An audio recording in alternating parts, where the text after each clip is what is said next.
La historia que conocimos de Lily esta semana resulta impactante y reveladora, porque le estamos poniendo nombre y apellido a uno de los protagonistas que estuvieron presentes en el siglo vacío.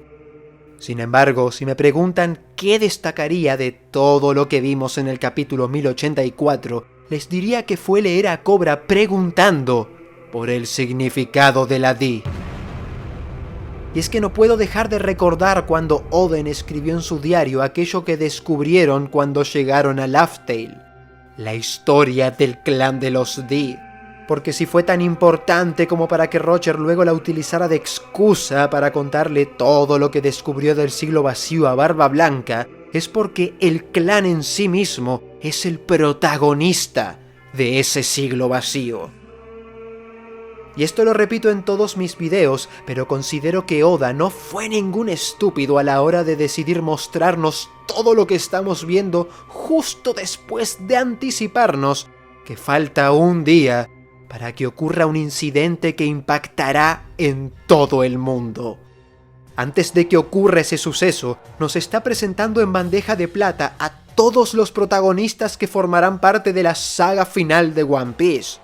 Nos está diciendo qué hará cada uno, nos está mostrando el nivel de poder que manejarán, nos está dibujando el mapa en el que se movilizarán. Se trata del arco de presentación más increíble de la historia, y si ya teníamos a los 4 emperadores dispuestos a conseguir el One Piece por un lado, al ejército revolucionario comenzando una rebelión mundial sin precedentes provocando el hambre a los dragones celestiales por el otro, e inclusive al gobierno mundial y a la marina movilizándose, solo faltaba una pieza clave que conectara todo esto, un primer gran guiño de lo que será el flashback más grande de One Piece, el siglo vacío.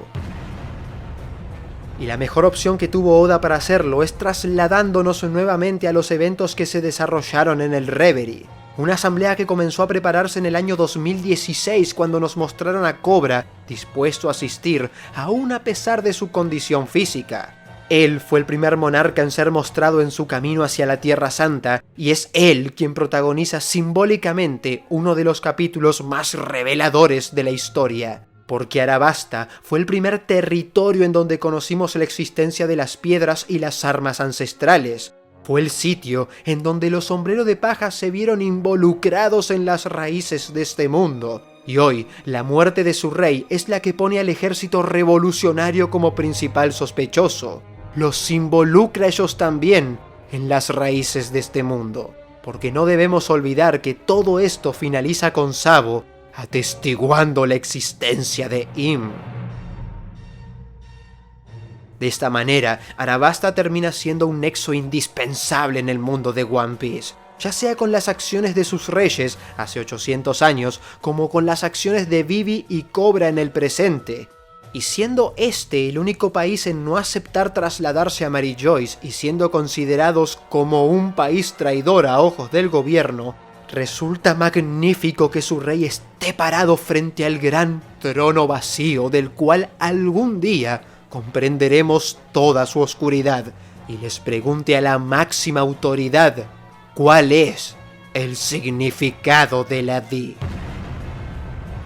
Porque este es uno de los misterios más legendarios que hay en el mundo, y se relaciona directamente con los orígenes del protagonista. Los personajes más importantes terminan teniéndola en sus nombres, y su voluntad se hereda generación tras generación.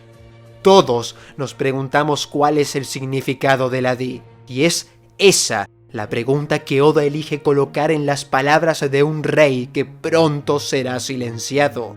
Es esa la pregunta que abre el telón que faltaba en esta saga final, el elemento definitivo. Porque si el arco de Egghead nos hizo volver a poner el ojo en la historia de Ohara, nos hizo recordar cómo el gobierno no deja pasar a nadie que investigue la historia del mundo, y nos reveló que los gigantes de Elbaf resguardaron los estudios de los eruditos, que ahora nos presente al rey del mundo decidiendo aparecer solo tras escuchar el nombre de la Di, es la prueba definitiva de que toda esa investigación tiene a los Di como protagonistas. y aunque no se nos haya dicho nada todavía sobre ellos, ya empezamos a ver la historia de los Poneglyph de otra manera. Y la reina Lily es el primer acercamiento. Hace unos años les hablaba a ustedes sobre la enorme alianza que había logrado conformar Joy Boy, una en la cual participaron todos aquellos países que aceptaron la misión de proteger los Poneglyph por más de 8 siglos. En aquel entonces mencioné la idea de un paralelismo entre la amistad que lograron entablar los sombreros de paja con Vivi y la posible amistad que pudo haber surgido entre la familia Nefertari y Joy Boy. Asimismo, más adelante, publiqué una teoría en la que, si bien no daba por muerto a Cobra, sí especificaba que todo lo que tuviese para decirle al gobierno durante el desarrollo del Reverie sería una sentencia determinante para su propia nación, porque les revelaría que su país ha protegido a un Poneglyph todo este tiempo.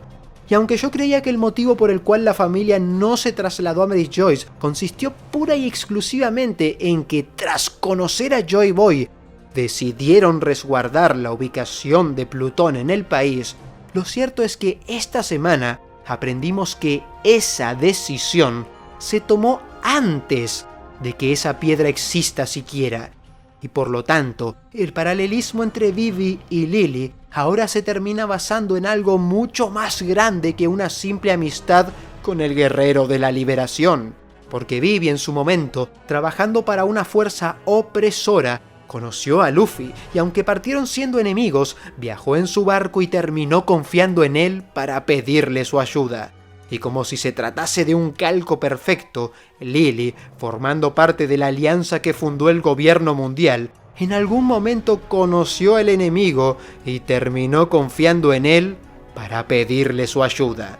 Porque si de acuerdo a Cobra, Lily nunca volvió a Arabasta, pero les dejó una carta tan importante como para que sea heredada a través de los siglos, entonces podríamos afirmar que Lily le pidió a Joy Boy que por favor entregue esa carta. Y estamos hablando de algo que sucedió en el final del siglo vacío, así que estamos bordeando el límite de una historia de 100 años que todavía sigue oculta. Pero desde este lugar, desde este límite, ya empezamos a ver cómo los D resuenan a todo pulmón. Porque aunque sabemos que su historia la comprenderemos una vez que lleguemos a Laugh Tale, de pronto descubrimos que incluso en el Poneglyph de Arabasta estaba escrito su nombre.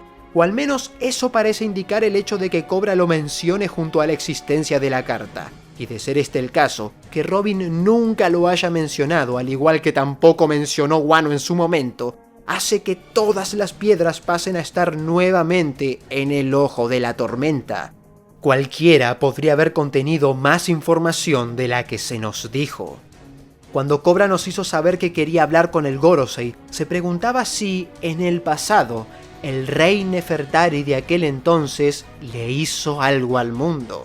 Y debo destacar que acá Cobra usó el kanji de rey en masculino, por lo que se podía referir tanto al padre de Lily, puesto que 100 años son demasiados y puede que la historia de la alianza haya comenzado antes de que Lily llegue al poder, con su padre, o al hermano de Lily, que la reemplazó en el trono y aceptó su carta, el Poneglyph. Si tenemos en cuenta que por culpa del Poneglyph, Crocodile invadió el país, provocó sequías, causó una guerra civil y estuvo dispuesto a asesinar a toda la familia real con tal de alcanzar Plutón, entonces tendría sentido que Cobra dude si acaso sus antepasados hicieron bien en recibir la piedra en primer lugar. De hecho, cuando Robin y él hablaron tras la batalla, Cobra le preguntó si acaso traducir ese mensaje pondría al país en peligro. Y como si él mismo supiera lo que se estaba enfrentando, como si él mismo supiera de ese peligro, habló sobre ese mensaje, mencionó al clan de los D. Y nosotros sabemos que el Poneglyph de la isla Gyojin es una carta de disculpa a la princesa Poseidón por parte de Joy Boy. Y viendo que Im contaba con las fotos de Shirahoshi y Vivi, entiendo que el personaje podría suponer cosas que puedan llegar a ocurrir en el futuro. Por ejemplo, sabemos que en Laugh Tale se habla de una especie de evento futuro que Im podría conocer muy bien, como cuando a Orochi le aterraba la profecía de Lady Toki sobre el regreso de los vasallos. De esta manera, Im podría sospechar sobre el regreso del poder de Poseidón, y dependiendo de lo que se nos revele acerca de la reina Lili, tendría sentido que él haga la conexión con Vivi, una tarea que el reino de Arabasta habrá aceptado realizar en la fecha prometida. Y si eso efectivamente está conectado con el clan de los D, entonces que además tenga las fotos de Luffy y Teach, cobra más sentido. Gracias a Sandman en su cuenta de Twitter sabemos que el nombre de Lily no es el mismo que el de Amazon Lily, y yo personalmente tampoco soy fan de la teoría de que Im sea Lily en cuestión. Creo que Oda supo agarrarse muy bien de una escena aleatoria con una flor de lirio para trolearnos con la pregunta de si está viva, despistándonos como está acostumbrado a hacer. Pero sin dudas, Im sabe cosas sobre ella, y si la historia resulta ser tan cíclica como parece, repitiéndose constantemente, la alianza de países que vencieron al Gran Reino podría ser la alianza que pondrá fin al gobierno mundial. Las acciones de Lily en el pasado podrían ser las mismas de Vivi en el presente, y casualmente, ninguna de las dos regresó a Arabasta.